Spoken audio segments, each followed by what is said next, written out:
জয় গুরু। পরম প্রেমময় শ্রী শ্রী ঠাকুরের শ্রীচরণে আমার শতকোটি কোটি প্রণাম। ঠাকুর পরিবারের শ্রীচরণে আমার শতকোটি কোটি প্রণাম। সকল ইষ্টপ্রাণ দাদা ও ভক্তিমতী মায়েদের আমার আনন্দিত জয় গুরু। আমি আজকে আপনাদের শ্রী শ্রী ঠাকুরের দয়ার এক সত্য ঘটনা বলছি। এক অলৌকিক ঘটনা, শুনলে বিশ্বাসই করতে পারবেন না, গায়ে কাঁটা দিয়ে উঠবে। ঘটনাটি শুনুন। শ্রী পরেশচন্দ্র বসু ওপার বাংলা থেকে এপার বাংলায় পরিবার নিয়ে আসেন। নিদারুণ আর্থিক অনটনের মধ্য দিয়ে তার দিন চলছিল। এমতো অবস্থায় শ্রী শ্রী ঠাকুর দেওঘরে লীলা করছিলেন। তার দীক্ষা হয়। ওপার বাংলায় থাকাকালীন ওনার মাছ খেতে গিয়ে মাছের কাঁটা গলায় আলজিভে ফুটে গিয়ে একটা সংক্রমণ হয়েছিল। ওখানে অনেক ডাক্তার দেখিয়ে তখনকার মতো ব্যথা কমে গিয়েছিল, কিন্তু পরে অনেক বছর বাদ আবার হঠাৎই সেই জায়গাটায় প্রচণ্ড ব্যথা শুরু হয় এবং গলা ফুলে যায়। স্থানীয় হোমিওপ্যাথি, অ্যালোপ্যাথি কোনো ডাক্তারই দেখিয়ে কোনো ফল হয়নি। নিরুপায় তখন তিনি ছুটে গেলেন শ্রী শ্রী ঠাকুরের কাছে, যিনি আর্তজনের অগতির গতি। জামতলা শ্রীঅঙ্গনের ঘরে তিনি তার অবস্থার কথা নিবেদন করলেন শ্রী শ্রী ঠাকুরের চরণে। ঠাকুর শোনা মাত্রই ওনাকে পাঠিয়ে দিলেন ডাক্তার প্যারিদার কাছে। সব কিছু দেখে শুনে প্যারিদা একটা প্রেসক্রিপশন করে দিলেন, সেই সঙ্গে কিছু টেস্টও করাতে বললেন। কিন্তু ওনার অবস্থা এতই অভাবের মধ্যে দিয়ে তার অবস্থা যাচ্ছিল যে ওই চিকিৎসা করার মতো তার সামর্থ্যই ছিল না। কিভাবে ওষুধ কিনবেন, কিভাবে টেস্ট করাবেন।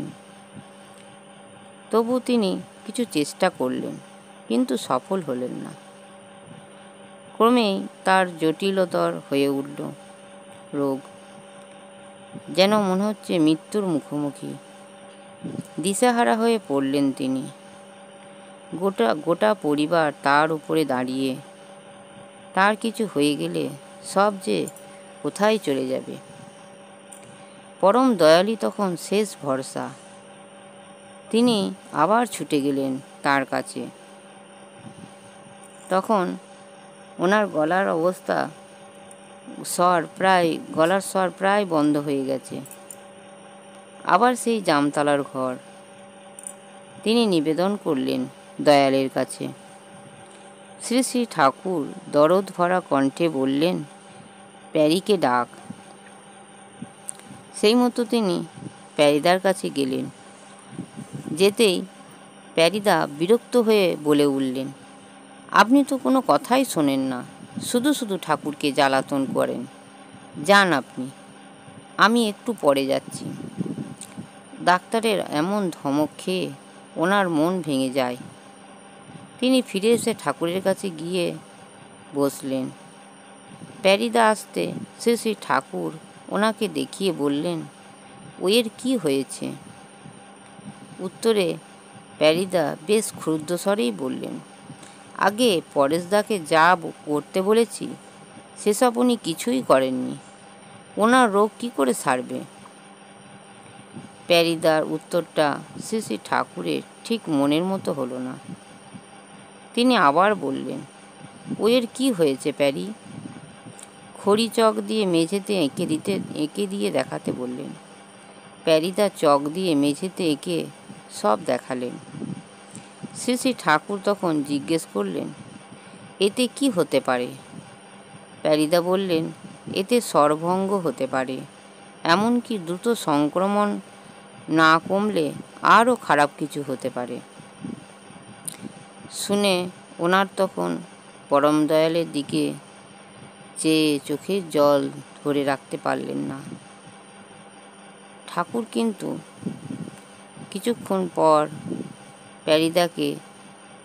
প্যারিদার দিকে শান্ত গলায় বললেন, ঠিক আছে, যাও। বেশ কিছুক্ষণ কেটে গেল। ঠাকুর তার আসনে বসে আছেন, মানুষজন আছে, সবই স্বাভাবিক ছন্দে চলছে। শুধু উনি নিঃশব্দে শিশুর মতো কেঁদেই চলেছে। খানিক পরে শ্রী শ্রী ঠাকুর ওনার দিকে তাকিয়ে বললেন, যা, আর কোনো ওষুধ খেতে হবে না, সব সময় পরমপিতাকে মাথায় নিয়ে চলবি। সেই থেকে ওনার রোগ আজও গেল, কালও গেল। ওনার তখন বয়স 27 কি 28। এখন উনি 100 বছর ছুঁই ছুঁই। তার দয়ার পরশে সে সত্যিই অসম্ভব সম্ভব হয়। তিনি তার প্রত্যক্ষ সাক্ষী। ঘটনাটি এখানেই শেষ করলাম। ভিডিওটি ভালো লাগলে একটি সাবস্ক্রাইব করে, লাইক, কমেন্ট ও শেয়ার করে আমাকে পরের ভিডিওটি করতে উৎসাহিত করবেন। পরম পিতার আতুল চরণে আমার প্রার্থনা, সবাই ভালো থাকবেন, সুস্থ থাকবেন, ঠাকুরকে মাথায় নিয়ে চলবেন। জয় গুরু। বন্দে পুরুষোত্তমম, বন্দে পুরুষোত্তমম, বন্দে পুরুষোত্তমম।